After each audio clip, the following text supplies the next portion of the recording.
What is health? There's a definition called Alma Ata definition of health. Health is absence of this disease, that disease, all kinds of diseases.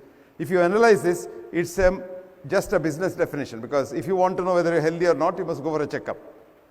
And that's a big business, because you're checking up the whole population of the world, if you really can. Because if you're treating only the ill people, it's only a few million in a given day.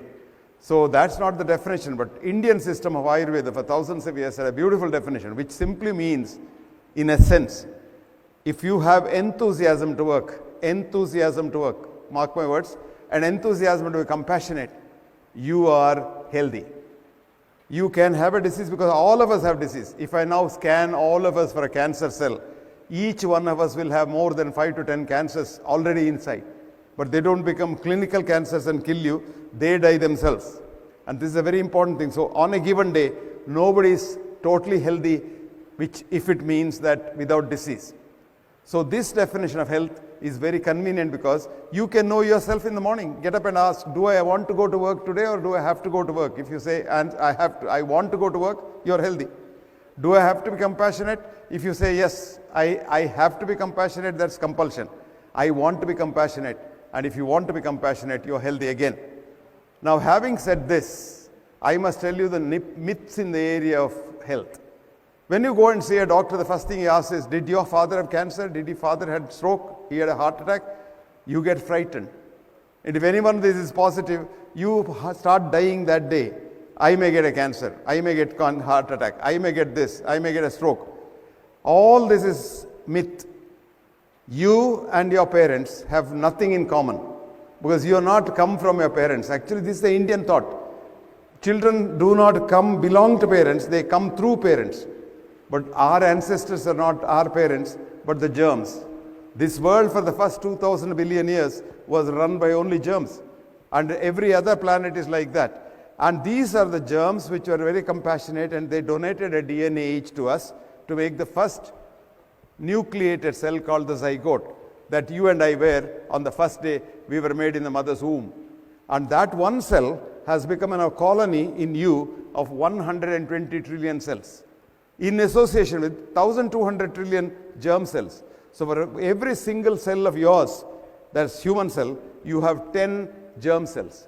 So we are germs. And this germ theory propagated by the Western medicine to use antibiotics as medicines is the one that is killing mankind all over the world because of superbugs.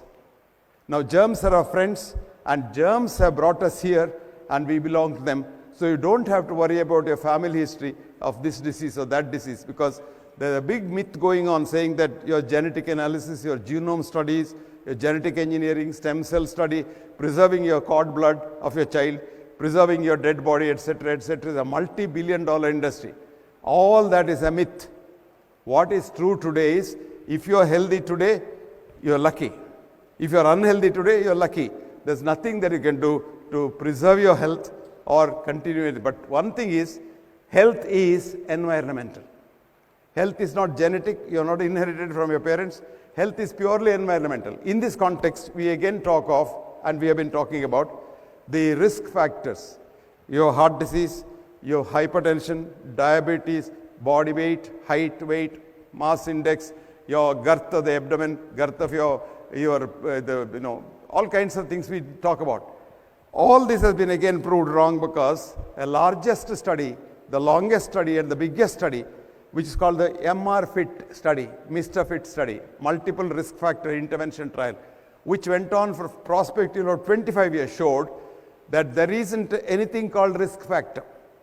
Even if you remove the risks by intervention, the risk, if anything, remains. So even if you whether remove the risk factor or not, the risk remains. But the only thing that can save you is change your lifestyle. This is because lifestyle is the biggest environment. What is the environment of the human body? Human body is in fact human mind only. With quantum physics, we have quantum understanding. Matter is energy, energy is matter. For such of you who don't belong to the science stream, I'll give you a nice article, please read this. Matter is not made out of matter. That's the article. Matter is not made out of matter. Written by a man who got the Nobel Prize and the alternate Nobel Prize. Because he called E is equal to M. Energy is matter, matter is energy, as a duality. And the man has written this article so for you. And in the article he writes, I quote, he says, I am just a scientist, like a child playing in the sands, the sand time. But the Indian sages have called this Advaita thousands of years ago. And he says, that is the philosophy that runs quantum physics. And your body is a holographic projection of your mind, which is called your consciousness.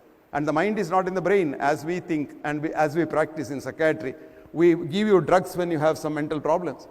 These drugs go and affect the brain where the mind is not there, and the brain gets damaged. So the drugs only damage the brain and do not treat you. As a matter of fact, create more problems.